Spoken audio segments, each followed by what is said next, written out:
obrigado, desculpe pelo atropelo aí. Bem, então, a gente estava falando da questão das trocas, né? Então a gente entende que é natural que certas obrigações que tenham sido assumidas lá atrás pelas concessionárias, que elas sejam negociadas e trocadas por obrigações diferentes, mas a gente entende que isso não pode ser simplesmente troca de obrigações por uma coisa que vá melhorar de forma somente para aquelas concessionárias. E temos inclusive uma proposta de que, se essa troca for feita, essas trocas, se elas forem feitas, que seja sob o controle de uma empresa neutra. Telebrás, por exemplo, fazer a gestão desse backhaul para que nós também possamos usar isso. Bem, então essa é uma questão que eu acho que politicamente a gente pode trabalhar junto. A questão dos postes, mais do que falado, né, não tem muito o que acrescentar na questão dos postes. Eu acho que agora é um momento em que a gente precisa partir para coisas práticas, uma vez que a resolução conjunta não saiu obviamente da forma como a gente queria, mas ela saiu, ela existe, e nós precisamos testar exaustivamente a eficiência dessa resolução conjunta. E isso só vai ser feito quando a gente começar a pedir arbitramento. Nós já estamos fazendo isso, já temos vários provedores lá da nossa região que estão pedindo arbitramento. Lá o preço, pelo menos no meu estado, é muito alto, é R$13, então talvez até por esse preço lá tem bastante gente que a gente conhece que esteja fazendo. Então é uma coisa que a gente pode fazer também, eu acho que de forma conjunta. Fazer os pedidos de arbitramento e tal, e trocar essas informações, saber o que está acontecendo em cada região, para que a gente tenha uma gama maior de informações, né? Na questão das radiofrequências, como eu já tive a oportunidade de falar hoje de manhã, a gente fez o workshop e estamos aí procurando orientar aí os associados, não associados, independente de ser associado ou não, né? No site a gente subiu lá, deve ter subido os vídeos todos das apresentações, e o material está perfeitamente disponível. E também a questão do escritório lá, eu acho que a gente pode servir, como a gente tem um escritório lá em Brasília, a gente pode servir como ponto de apoio aí pelo menos para a burocracia dessa fase do leilão. Uma pauta que a gente trabalhou bastante foi a questão de financiamentos, né, do Fundo Garantidor. Então, como a gente estava dizendo, o provedor ele tem as suas fortalezas, mas ele tem uma grande fragilidade que é não ter acesso, ele tem até, as linhas até existem, as linhas de financiamento existem, mas quando você vai chegar num nível de investimento, e a fibra exige um nível de investimento alto, a gente não tem a garantia para oferecer para aquele investimento que a gente está pleiteando, né? Então, isso aí não é um trabalho só da Brint, a Internet Sul também tem uma parte disso, tem outras associações, mas a gente vem trabalhando na ideia de um fundo garantidor que possa garantir essas alterações. Cabe a gente pressionar agora para que, né, para que esse fundo funcione e saia do papel, e isso passe a lastrear as nossas operações. Já foi até anunciado, mas ainda não está, né, a gente tem que entender, né, isso é uma coisa que a gente acaba aprendendo com o tempo. O ritmo do governo é diferente do ritmo nosso, né? Então as coisas às vezes andam mais devagar, né? Infelizmente certas coisas andam muito rápido, como por exemplo a hora que sai a licitação dos 2,5, nós temos pouco tempo para nos organizar, e é o nosso ritmo que é mais lento de organização do que propriamente. Então a gente precisa tentar, de certa forma, afinar os nossos relógios, sintonizar nossos relógios. Mas enfim, Com relação a financiamentos, a gente tem uma outra questão também. Nós fizemos um evento no BNDES do Rio, onde se colocou a possibilidade, né, de se achar alguns modelos que pudessem que a gente pudesse ter acesso ao BNDES direto, né? O BNDES direto, eu não sei bem o número, acho que é a partir de 10 milhões, alguma coisa assim, só a partir de 10 milhões, que é um volume alto para a maioria dos provedores de menor porte, né? Então, nós fizemos um movimento lá, estamos pelo menos tentando achar uma forma de, através de uma cooperativa, através de um consórcio, através de algum meio jurídico que a gente possa ter acesso ao BNDES direto, que além de não ter a margem do agente financeiro, no BNDES direto as garantias também podem ser mais relaxadas do que as garantias que são normalmente exigidas pelo banco quando existe um agente financeiro no meio. Bom, e finalmente aí os pontos que a gente listou de trabalho conjunto, né? O SNOA. O SNOA eu particularmente acho que é um sistema fantástico. Foi uma iniciativa da Anatel fantástica com relação a ter o sistema de vendas no atacado e tal, e que para funcionar bem também precisa da nossa participação, também precisa que a gente reclame, que a gente fale dos preços, da divergência dos preços, que a gente leve para a Anatel justamente as discrepâncias de coisas que a gente acaba achando no mercado mais barato do que no próprio SNOA.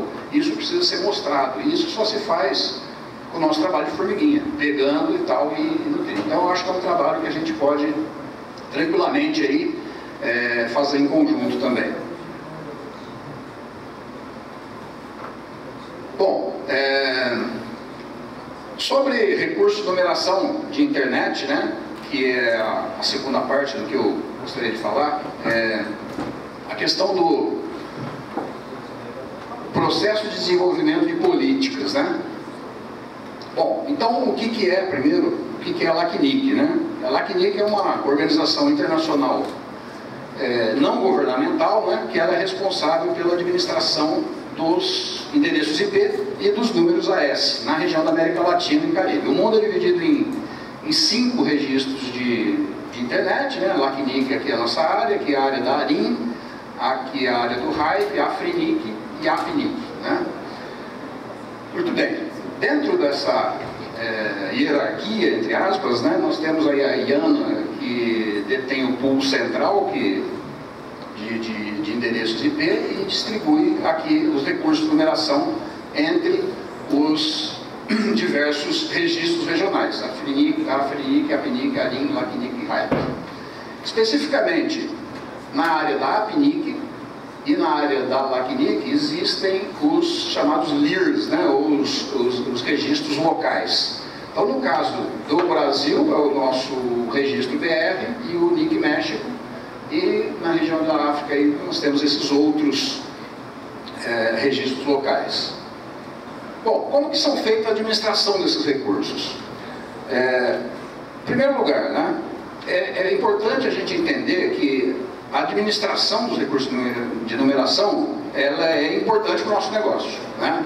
Haja visto agora a fuga de IPs que a gente tem, né, a carência de IPs que a gente tem, causada por várias coisas, dentre elas uma administração ineficaz que foi feita no passado e que hoje a gente é inevitável, acho que o IPv6, mas poderia ter sido um pouco melhor a administração do recurso no passado, né?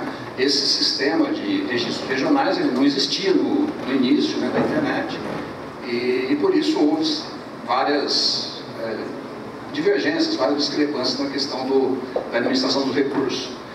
Mas é importante a gente entender que hoje a administração dos recursos ela é feita com base em políticas bottom-up, né?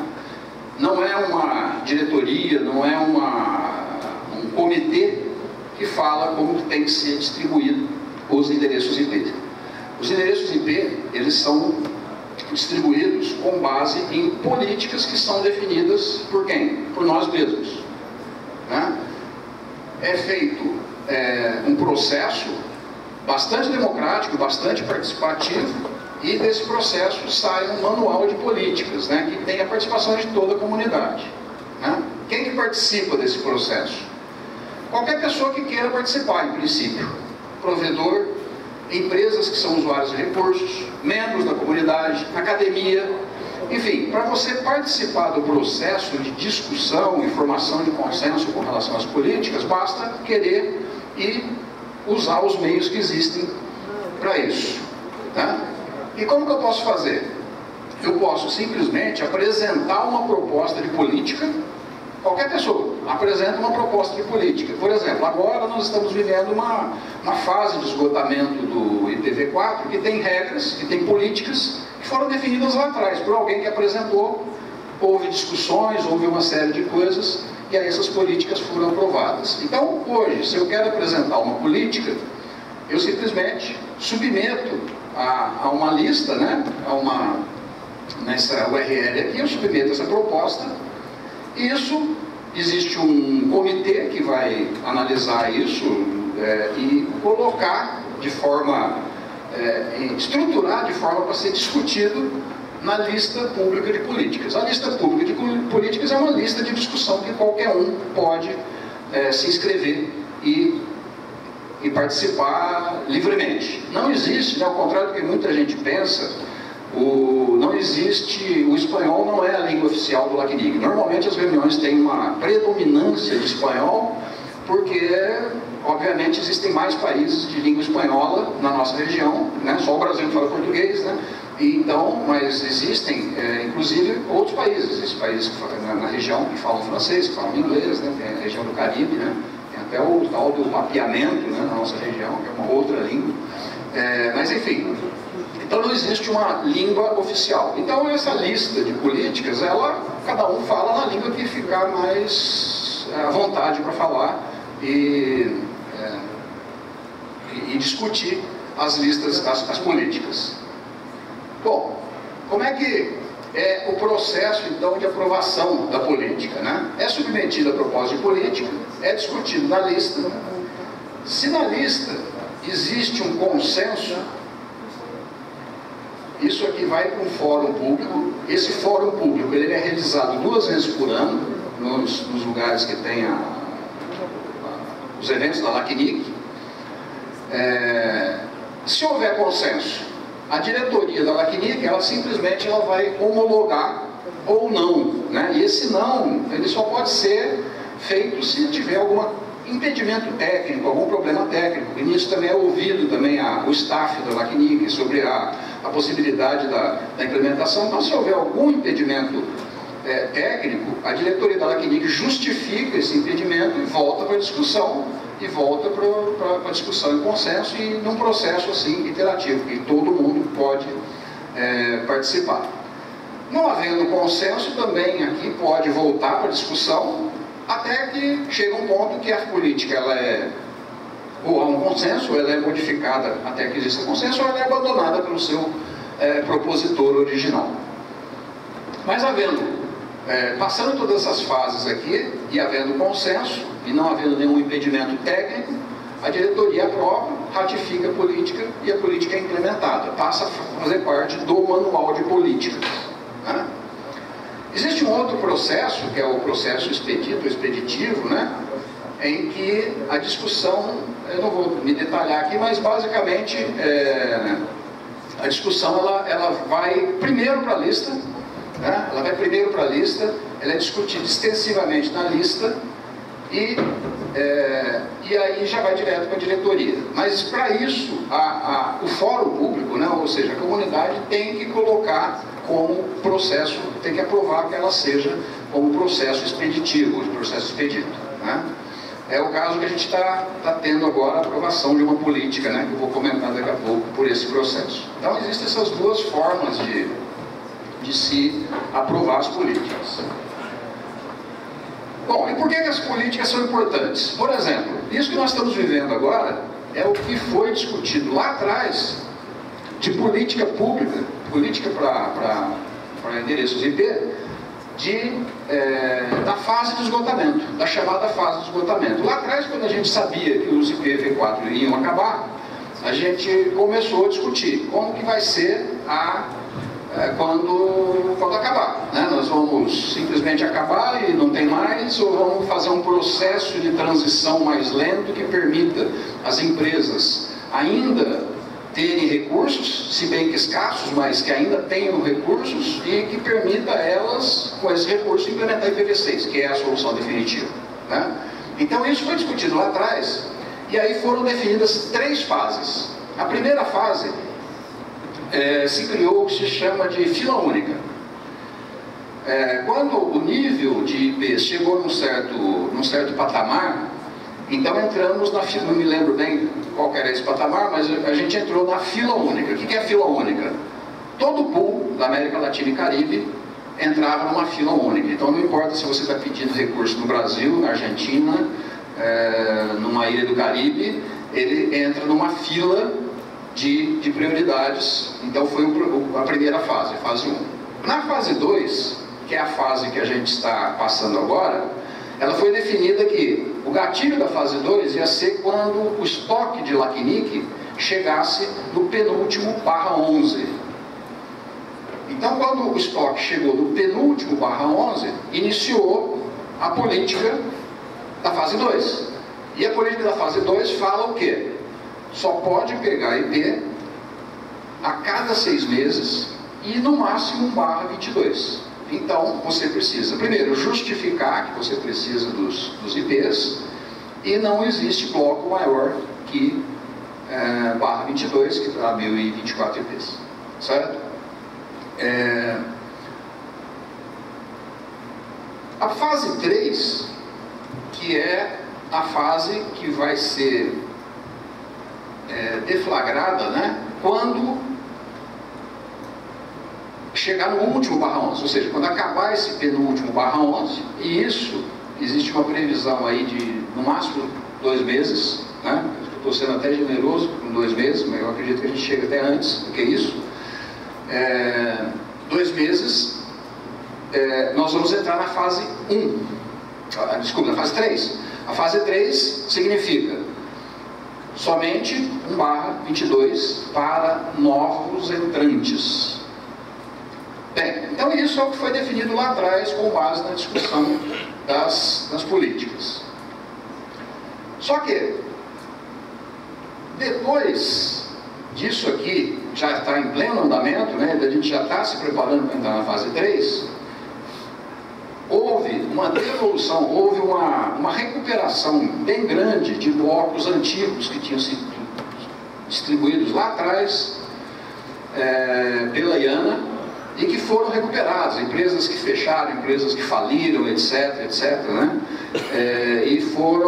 Esses blocos foram recuperados, e aí, desse pool central, foi redistribuído para todos os RIRs, para todos os registros regionais. E a LACNIC, então, ganhou mais um fôlego, ela ganhou mais um estoque de endereços IP. Isso permitiu que a gente apresentasse uma política de extensão da fase 2.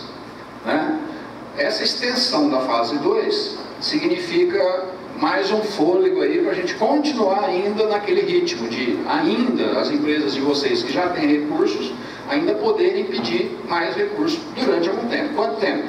Enquanto durar esse outro estoque. Isso aqui não foi aprovado na última Assembleia da LACNIC, como a gente esperava, porque havia impedimentos técnicos, que foi levantada uma questão de como existe um procedimento burocrático que está definido no Manual de Políticas, se a gente aprovasse daquela forma, até a política entrar em vigor, ela ia entrar depois de ter esgotado a fase 1, ia ficar uma confusão. Então, de ter esgotado a fase 2, a gente ia entrar na fase 3, mas aí ia voltar para a fase 2. Então, houve um consenso em passar pelo processo expeditivo, que é aquele segundo processo de discussão de políticas, para que a gente pudesse então agilizar esse processo. Isso já venceu a fase de discussão na lista, e já deve ser agora, na próxima semana, né? Eu acredito que sim, que não vai ter nenhum impedimento técnico. Então, na próxima semana vai ter a reunião do diretório que vai aprovar essa política. Em sendo aprovada, e ela deve ser, nós vamos ter mais um oxigênio aí para trabalhar um pouco mais de tempo ainda de PV4, né? Um pouco mais de fôlego para que a gente parta realmente para a solução definitiva, que é o IPv6. Aliás, quando a gente fala das pautas conjuntas que a Brint e outras associações podem fazer, né, eu acho que a gente sempre fala na parte política, na parte de regulação, etc., mas eu acho que também na parte técnica a gente poderia ter algumas pautas conjuntas, como por exemplo, um plano conjunto da gente sair na frente e ter umas redes massivamente implementadas com o IPv6, talvez seja uma ideia para a gente discutir aí. Bom, no meio de toda essa coisa aí das políticas, né, existe a questão das transferências, né, das transferências entre entidades, transferência de IP, o famoso mercado de IP. Eu fui recentemente numa reunião do Hype, e lá já existe a política de transferência já há algum tempo, e existem pelo menos 3 empresas que eu vi lá com stand, igual tem o pessoal vendendo coisas aí, vendendo fibra, vendendo serviço e tal, tem lá o pessoal comercializando IP, né? Eu ganhei até uma blusa bonita de um deles e tal, eu só estou com medo de andar com ela assim, porque então existem as empresas que são os IP brokers aí, né, que logicamente têm interesse em que haja a transferência de recursos dentro da região. Existe aí pelo menos por parte do Brasil, né, a gente nota, por parte do registro BR, o pessoal é bem purista nesse sentido, e eu acho que eles estão certos, no sentido de que não deveria ter um comércio de IP. Esse IP é um IP que foi delegado, você tem que usar esse IP e não pegar esse IP para comercializar, fazer dinheiro com esse IP, né? Por outro lado, existe uma preocupação da própria LACNIC, que é com relação à acuracidade, né? A acuracidade do ruiz, né? Por quê? O que acontece? Considerando que vai haver um mercado negro, que vai haver transferência de IP, se isso começa a acontecer em uma velocidade muito grande, e o sistema não permite que haja essas transferências, com o tempo você vai ter as bases de dados totalmente sem credibilidade. Porque você vai entrar lá no ruiz, vai ver um IP, vai achar que é de uma empresa X, e esse negócio já foi vendido há muito tempo e está sendo usado por outras empresas. Então é um debate muito grande que a gente tem sempre, que é com relação a ter ou não ter uma política. Na minha opinião, a gente deveria ter uma política de transferência, mas que fosse um pouco mais controlada, que fosse uma forma de passar pelo RIR, né? Mas enfim, esse é um assunto bem debatido. Então, só que nós temos aí 2 tipos de transferência. Tem a transferência intra-RIR, que seria uma empresa aqui da LACNIC transferir para outra empresa da LACNIC, então teria um comércio dentro da nossa região, e a transferência inter-RIR, que seria alguém daqui vender para alguém que está lá na Europa, ou está lá na Ásia, onde os IPs já acabaram faz muito tempo, né? São 2 coisas distintas. As transferências inter-RIR, a gente conseguiu aí, né, junto com o pessoal do registro, que também é contra filosoficamente a qualquer tipo de transferência, a gente já conseguiu rechaçar algumas vezes nas assembleias e tal, e não deixar ser implementado, vencer uma proposta de transferência inter-RIR. Por quê?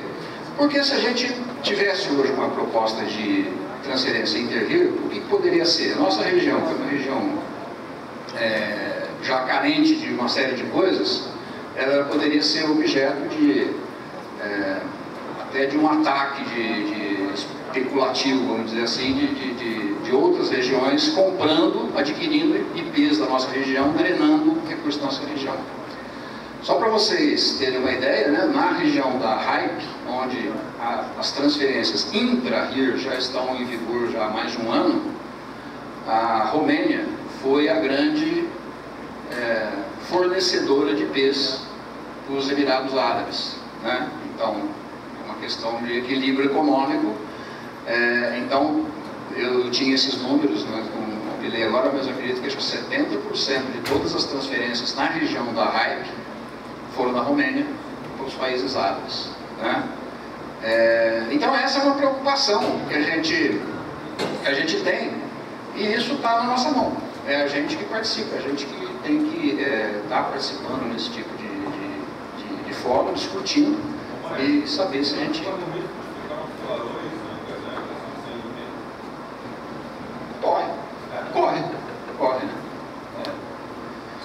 Mas então, é uma questão bem complexa, né? E por outro lado também, se a gente não tem algum tipo de política, a gente corre o risco de ter aquele mercado negro que existe, mas não está documentado, e aí você tem problema com geo-IP, você vai ter os IPs bons e o IP ruim, né? O IP não vai ser tudo igual mais, não vai ter IP público e privado.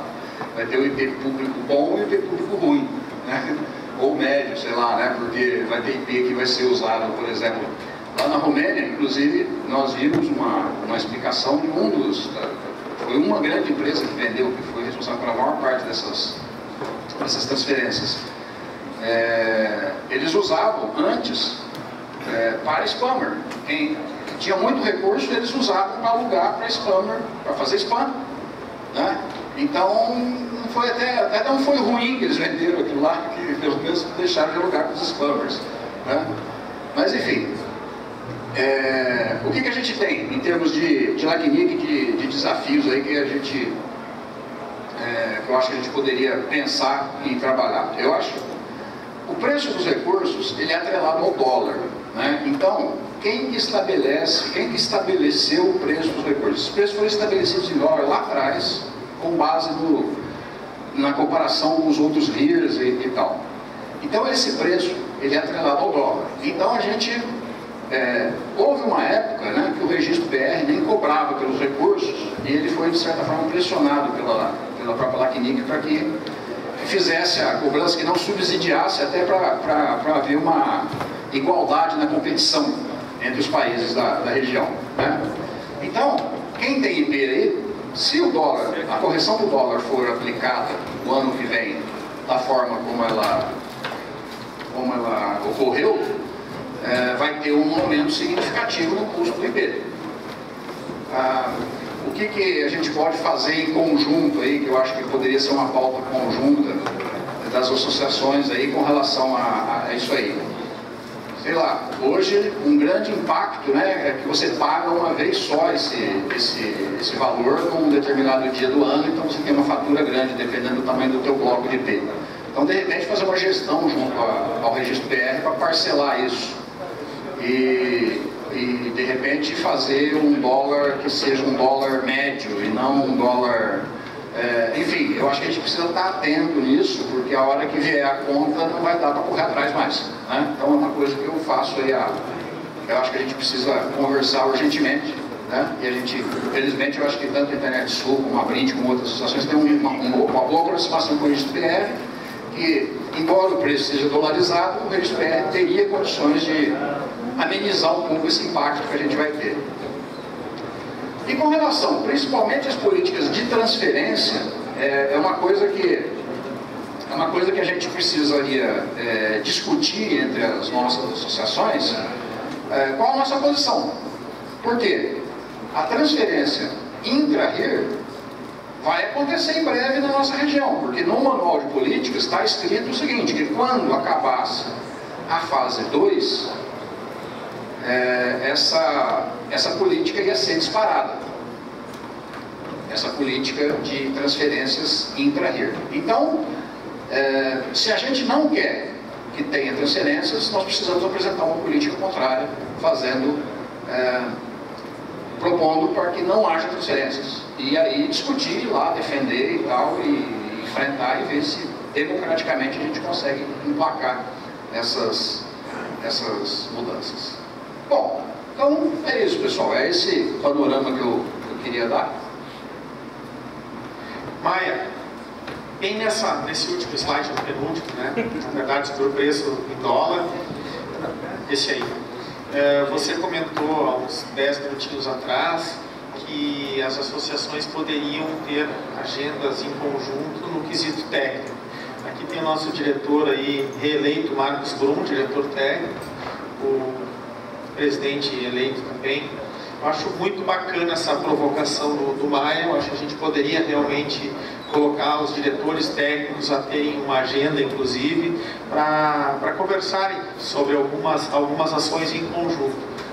Essa, por exemplo, do dólar, eu sei que é mais estratégica, enfim, não seria na área técnica. Também acho importante dar uma atenção a isso, fazerem uma pressão de forma positiva ao comitê gestor, ao NIC-BR. Eu sei que eles nos ajudam com patrocínio, ajudam todas as associações, mas a gente sabe que tem de dinheiro represado lá em função de todo o recurso que eles recolhem os domínios .br.